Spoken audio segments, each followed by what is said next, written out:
রাজ্য সরকারের উদ্যোগে সম্পূর্ণ পরিবর্তন হতে চলেছে রাজ্যের মোট ১২টি চিড়িয়াখানার। রাজ্যের মিনি জু থেকে শুরু করে পূর্ণাঙ্গ জু, সব জায়গাতেই ফুল ভিশন নিয়ে ২-০ বছরের নিরিখে মাস্টার প্ল্যান তৈরি করা হচ্ছে নতুনভাবে, এবং নতুনভাবে সেজে উঠবে রাজ্যের ১-২টি চিড়িয়াখানা। আগামী জুলাই মাস থেকেই নতুন রূপ ফিরে পাবে এই চিড়িয়াখানাগুলো।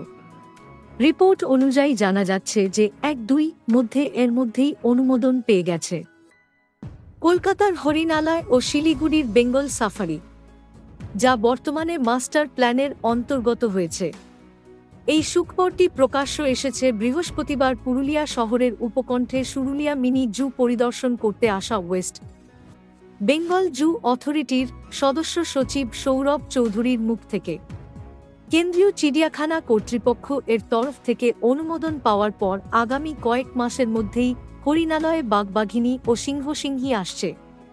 পুজোর আগে দর্শকদের জন্য এটা হলো নতুন চমক।